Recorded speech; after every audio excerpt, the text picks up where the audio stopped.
હિન્દુ મહિલાને પ્રેમજાળમાં ફસાવી ધર્મ પરિવર્તન કરાવી 60 લાખ રોકડ અને 18 તોલા સોનું સહિત કિંમત પડાવી લેવાઈ હોય, જેને લઈ પોલીસ ફરિયાદ નોંધાતા પોલીસે આરોપીની ધરપકડ કરી હતી।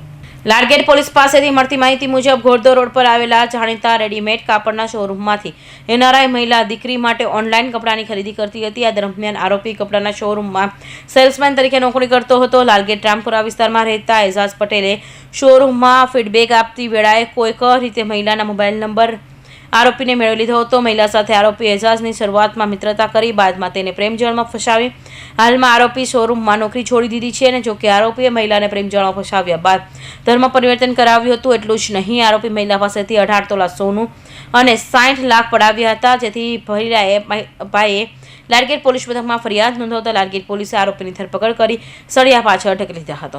ગઈ તારીખ 16/2/2026 એક ફરિયાદ નોંધાયેલી છે, જેમાં એક ભોગ બનનાર મહિલા અત્યારે યુએસએ રહે છે અને તેની સાથે અત્રેના લાલગેટ પોલીસ સ્ટેશન વિસ્તારમાં રહેતા એજાજ સલીમભાઈ પટેલ ઉંમર વર્ષ 32 નાઓએ તેની સાથે ઘોડદોડ રોડ ઉપર G3 ફેશનમાં ઓનલાઈન ઈ-કોમર્સ વિભાગમાં કામ કરતો હોય અને ઓનલાઈન શોપિંગ દરમિયાન તે એના કોઈપણ રીતના સંપર્ક નંબરો મેળવી અને તેની સાથે મિત્રતા કેળવેલી। ત્યારબાદ તેઓ હૈદરાબાદ મુકામે મુલાકાત થયેલી અને એના પછી સાઉદી અરેબિયા ખાતે બંને જણા એકબીજાને મળેલા અને ત્યાં આ હાલના આરોપીએ એ સ્ત્રી સાથે મિત્રતા કેળવી અને તેની સાથે ઓનલાઈન મેરેજ કરેલા અને એને ઇસ્લામ ધર્મ પણ અંગીકાર કરેલો।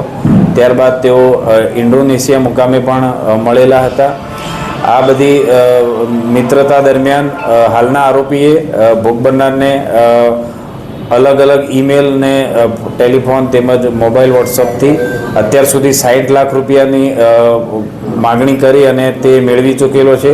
આ સિવાય ભોગ બનનારનો હૈદરાબાદ મુકામે જે ફ્લેટ આવેલો છે એ પણ તેણે ચાવી લઈ લીધેલી છે અને ભોગ બનનારના ભાઈ પાસેથી આશરે 18 તોલા સોનાના ઘરેણા પણ અત્યાર સુધી લઈ લીધેલા છે।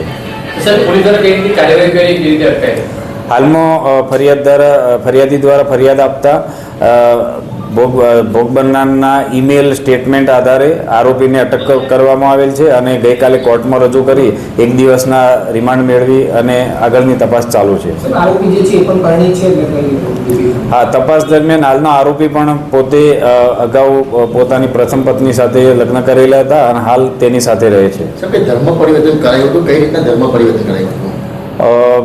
ભોગ બનનારના જે ઈમેલ સ્ટેટમેન્ટ છે અને એના ભાઈ જે ફરિયાદ આપેલી છે એમાં જણાવેલ છે કે ભોગ બનનારને ત્યાં મોબાઈલ ઉપર અને ત્યાં જ્યાં રૂબરૂ મળેલો ત્યાં મિત્રતામાં ભોળવી અને ધર્મ પરિવર્તન કરાયેલાનો આક્ષેપ કરેલો છે, પરંતુ ખરી હકીકત જ્યારે ભોગ બનનારનું નિવેદન થશે ત્યારે બહાર આવશે।